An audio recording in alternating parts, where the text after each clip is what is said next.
पहा सुखी जीवनाचा मंत्र. ज्यावेळेस संबंधित होतं त्यावेळेस थोडंसं डिस्टर्ब होऊ शकतं किंवा होतं. म्हणजे डिस्चार्ज लवकर होऊन जातो, बरोबर आहे. आता वय काय तुमचं? माझं वय 38. बरं, काय डायबिटीज ब्लड प्रेशर काही आहे? नाही, काय नाही. तरी तुमचा टायमिंग किती आहे मला सांगा बरं, सांगू शकाल? 15 to 20 मिनिट्स. बरं बरं, मग त्यामध्ये काही तुमचा पार्टनरची काही कंप्लेंट आहे का, किंवा मला हा टायमिंग कमी आहे किंवा तुम्हाला समाधान होत नाही असं काही वाटतं? म्हणजे असं वाटतंय मला. बरं ठीक आहे, चला यावर ट्रीटमेंट काय पाहिजे सांगायचं तुम्हाला, बरोबर आहे? ठीक आहे, खूप छान प्रश्न, नक्कीच सांगूया तुम्हाला.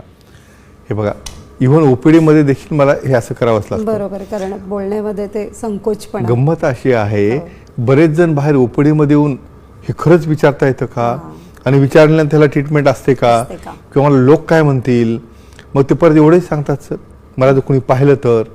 म्हणजे बीपी डायबिटीस अटॅकची फाईल घेऊन जाताना कोणी पाहिलं तर चालतं, पण जो येणार नाही हा बीपी डायबिटीस अटॅक, ती क्रिया त्याबद्दल दाखवायला तुम्हाला भीती वाटते.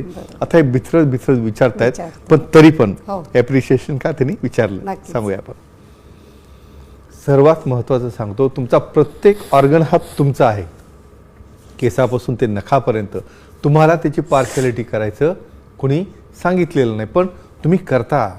या ठिकाणी बघा, ब्रेन म्हणतं का, हार्ट म्हणतं का, नाही नाही नाही मला तिकडं खाली जायचं नाही, मला इकडं लिंगाकडे जायचं नाही, मला इकडं दुसऱ्या अवयवाकडे जायचं नाही, असं अजिबात नसतं.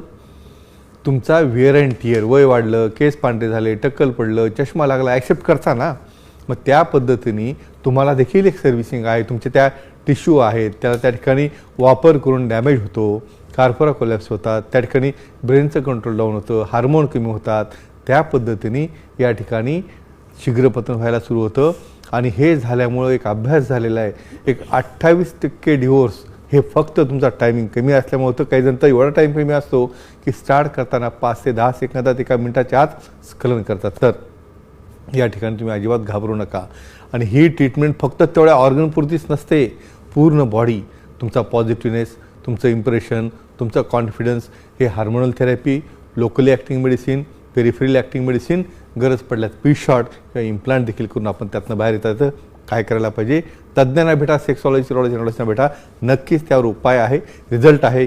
तुम्ही आणि तुमचा पार्टनर सुखी राहण्यासाठी हा खरा सुखी जीवनाचा मंत्र आहे.